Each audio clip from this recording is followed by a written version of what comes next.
Bonjour bien-aimés dans le Seigneur, que le Père, le Très-Haut, soit glorifié. Voilà, comme d'habitude, c'est toujours pour moi, votre frère, un grand plaisir de venir vous parler. Donc, je dis gloire à Dieu, double honneur à la personne du Christ premier-né, le Seigneur et le Sauveur d'Israël. Donc, frère, sœur, partout où tu es, toi qui prendras le temps de m'écouter, que le Créateur te bénisse. Donc mes salutations distinguées à la fille et au fils de mon peuple, à ces Bantous, à ces Hébreux, à ces Israélites dispersés au travers le monde. Donc salutations aussi à la fille des nations païennes, aux fils des nations païennes, mais qui ont véritablement cru à la parole de vérité du Père par la personne du Christ.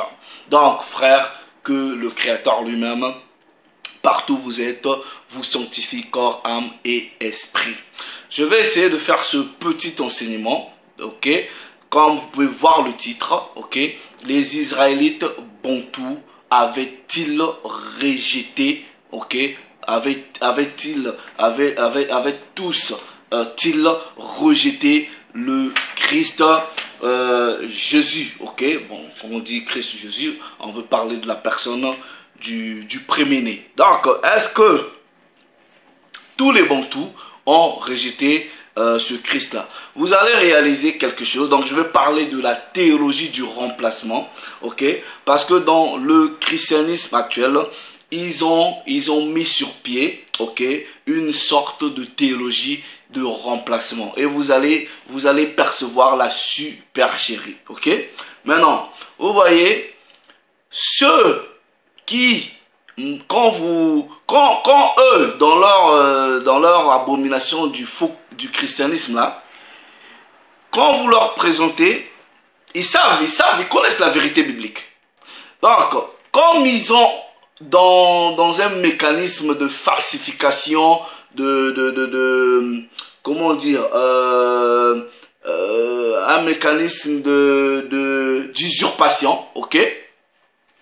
Ils vont maintenant au profit, pas au profit, mais à travers les différentes traditions, les philosophies, toutes ces choses-là, ramener des théories et ils vont en fait investir beaucoup d'enseignements sur ces théories-là en faisant des livres, des films, des conférences, des trucs comme ça, ok, pour essayer de remplacer la vérité biblique par une théologie du remplacement qui est basée sur des philosophies, des choses comme ça. Ils écrivent des livres, ok? Maintenant, la vérité biblique, ils savent que le Christ, en tout cas selon la Bible, ils savent historiquement et selon la Bible, même les prophéties, il était envoyé pour les Bantous, ok? Bon, parce que la parole le dit dans Matthieu chapitre 15 verset 24, je n'ai été envoyé que pour ces Bantous-là, les brebis perdues de la maison d'Israël. Ok? Donc, le Seigneur, les prophéties qui ont été données par les patriarches disaient que le Père devrait envoyer pour Israël un sauveur.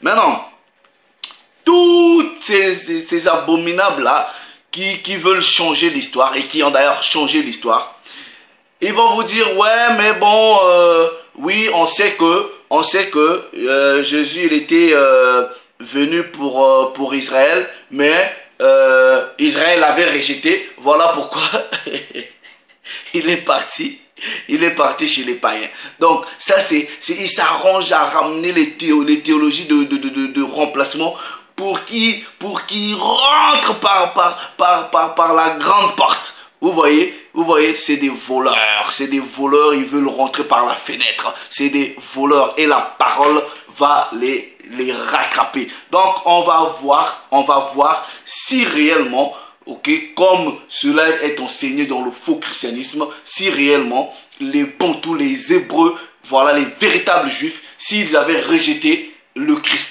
s'ils avaient rejeté leur Sauveur, et la parole va le prouver. Vous voyez, un petit détail, vous pouvez avoir des amis édomites, ok, de ces khazars-là, qui se disent juifs, mais en réalité, la Bible dit c'est la synagogue de Satan. Vous allez comprendre quelque chose. Ces gens-là, ok, ceux qui vous ont falsifié l'histoire, qui se disent juifs, qui ne le sont pas, qui sont la synagogue de Satan, ils vont jamais vous dire de quelle tribu ils sont. Ils vous disent, on est juif. Tu es juif de quelle tribu? Parce qu'il y a 12 tribus. Ils vont jamais vous dire de quelle tribu ils sont. Ils portent une identité usurpée sans pour autant vous dire, ouais ben, je suis israélite, je suis danite, je suis de Nephtali, je suis de Juda, je suis de Dan. Ils vont jamais vous dire ça. C'est de la supercherie.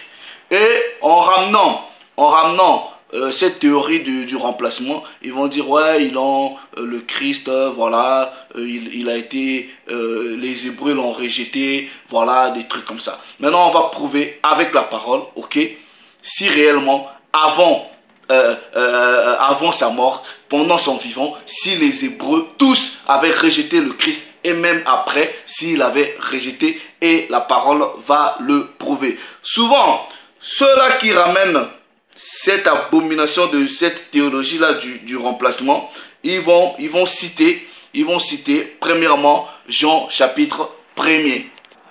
Donc, ils vont dans Jean, ok, ils vont dans Jean chapitre 1er, ok, ils disent au verset 11, oui, parce que la Bible dit, ok, il est venu chez les siens, ok, et les siens ne l'ont pas reçu. Voilà, donc ils disent ça, ouais, mais il était venu chez les chiens ne l'ont pas reçu, donc ils l'ont rejeté. Ils basent sur ces choses-là. C'est pour cela que vous voyez là, la parole dit, Esaïe nous avait dit comment est-ce que la Bible se lit et elle s'étudie. C'est précepte sur précepte, ligne sur ligne, un peu ici, un peu là. Donc, vous voyez, si vous prenez seulement un seul verset, il était venu chez les siens et les siens ne l'ont pas reçu. Donc, ils l'ont rejeté.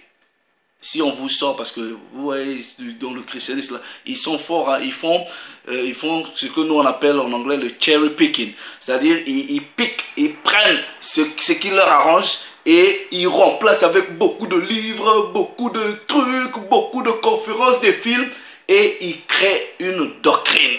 Et ils font un bourrage de cerveau. On dit, ah ouais, il est venu chez les chiens ne l'ont pas rejeté. Mais vous ne lisez pas le verset qui suit. C'est pour cela Esaïe dit ligne sur ligne. Donc on va aller lire ligne sur ligne. La parole dit, elle est venue, en tout cas la parole qui est la personne du Christ Hamashiach, selon Apocalypse chapitre 19 verset 13. Ok, nous savons que la parole du Créateur, c'est la personne du Christ. Donc on dit ici, elle est venue chez les siens et les siens ne l'ont pas reçu. Mais à tous ceux qui l'ont reçu. Ah, voilà. Donc en réalité, il y a eu des gens qui l'ont reçu. Il y a eu les gens qui l'ont accepté. Parce que les gens savaient que le Messie devrait venir. Il y a des gens qui avaient la connaissance des prophéties. Ces patriarches-là, nos pères, savaient que le Créateur devrait nous envoyer un Messie. Donc, il y a eu des gens qui avaient connaissance de cela. C'est pour cela qu'on dit, mais à tous ceux qui l'ont reçu, à ceux qui ont cru en son nom, elle a donné le pouvoir de devenir les enfants de Dieu.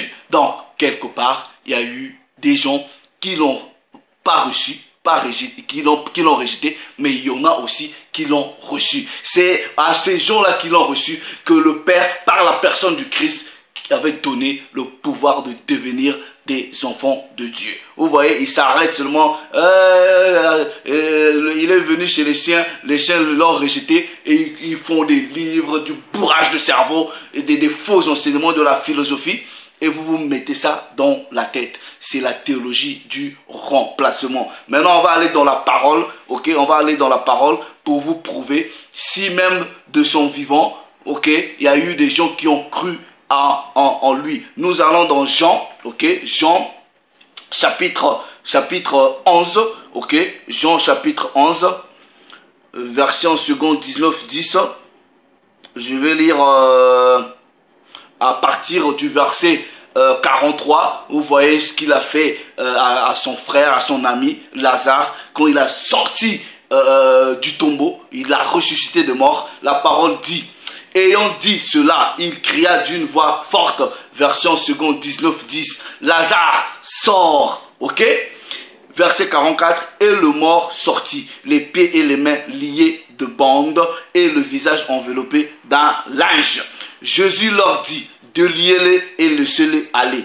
La parole dit au verset 25, vous pouvez lire dans vos Bibles, on dit quoi? On dit quoi là-bas dans le verset 25? La parole elle est claire, simple et limpide, ok? Plusieurs des Juifs qui étaient venus vers Marie et qui virent ce que fit Jésus, crurent en lui. Donc, ils ont cru, ils ont reçu, ils ont vu, ils l'ont reçu. Vous voyez, ça c'est un précepte, c'est un premier témoignage. Donc, de son vivant, voilà, il y a eu des gens qui ont cru en lui.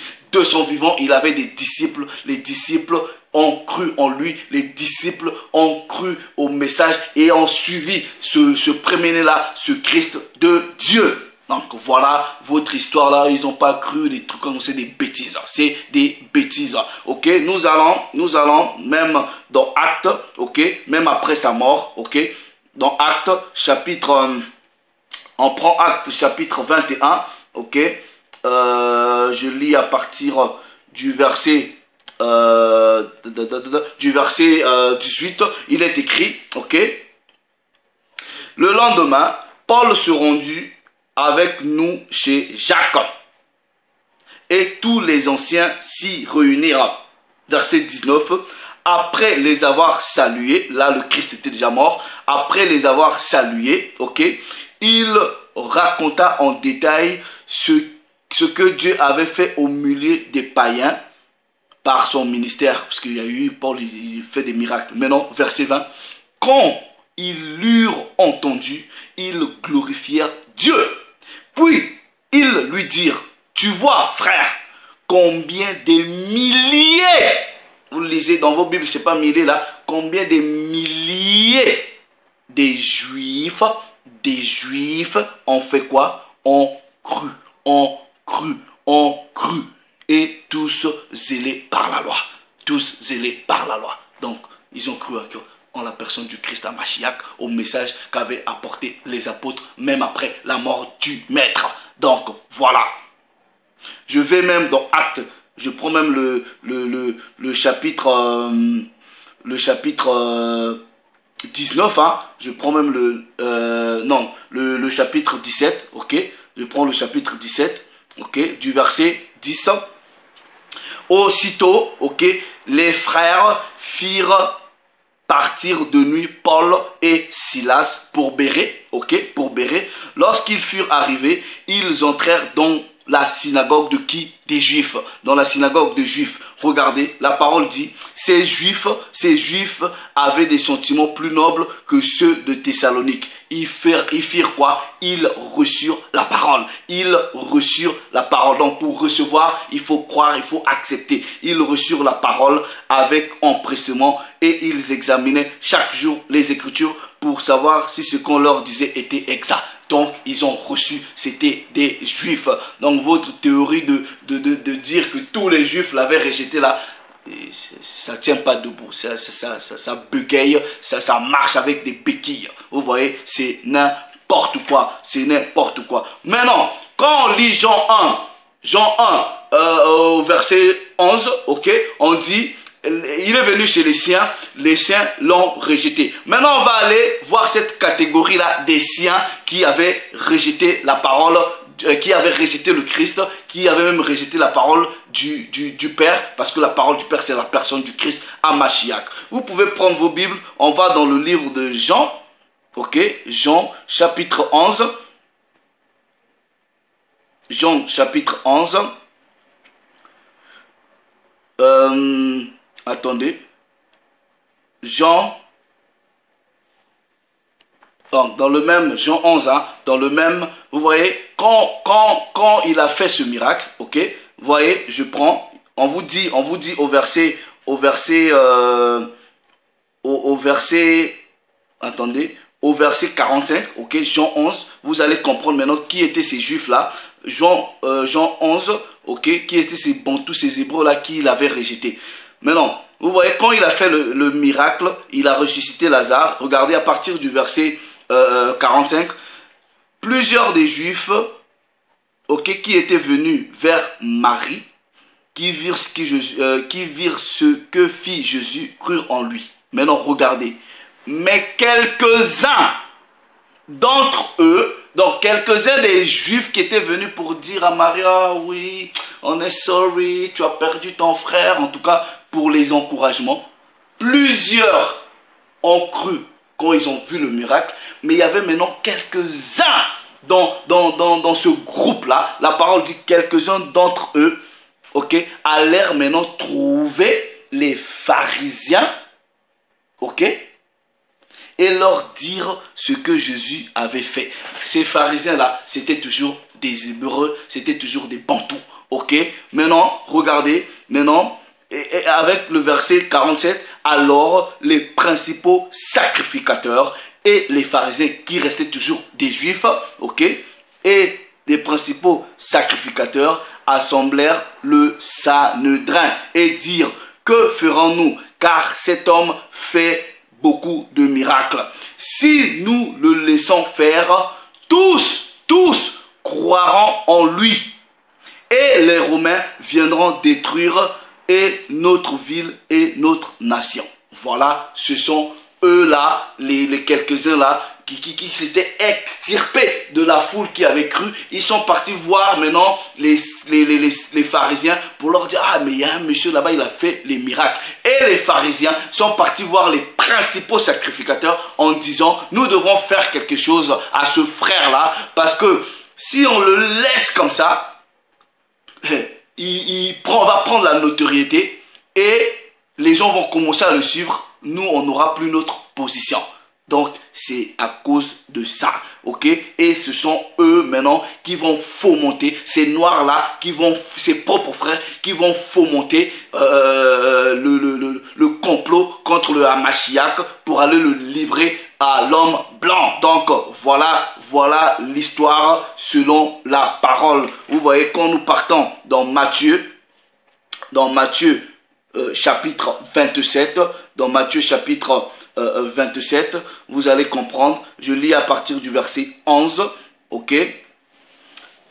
Jésus comparut devant le gouverneur l'interrogea en ces termes. Es-tu le roi des Juifs? Il répondit, tu le dis. Mais il ne répondit rien aux accusations des principaux sacrificateurs et des anciens. Donc c'était eux qui n'avaient pas cru, c'était eux les principaux sacrificateurs et les pharisiens qui sont venus pour aller l'exposer, pour aller le vendre. Ok? Alors Pilate, ok? Pilate, voilà. Et Pilate lui dit, n'entends-tu pas de combien de choses il t'accuse? Et Jésus ne lui donna de réponse sur aucune parole, ce qui étonna beaucoup le gouverneur. Vous voyez, maintenant je prends peut-être à partir du verset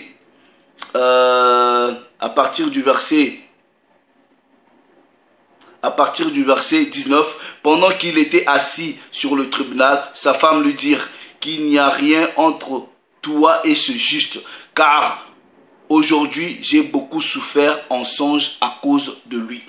Les principaux sacrificateurs et les anciens persuadèrent à la foule de demander Barabbas, de faire périr Jésus. Voilà, c'était quand on dit les siens là ne l'ont pas reçu. Vous voyez, c'était les principaux sacrificateurs. C'était juste une minorité. Plusieurs personnes avaient suivi le Christ, avaient cru en lui, l'avaient accepté. Donc, votre théologie du remplacement là ne tient pas la route. Vous voulez dire que, donc en fait, pour vous, vous voyez. Vous ramenez votre théorie du remplacement par rapport à la venue du Christ. En fait, vous dites, ouais, bon, c'est comme ces siens l'ont rejeté, il est venu chez nous. Donc, vous êtes un second choix, quoi. Vous êtes un second choix. Vous voyez, c'est n'importe quoi. C'est n'importe quoi. Colossiens chapitre 2, ok.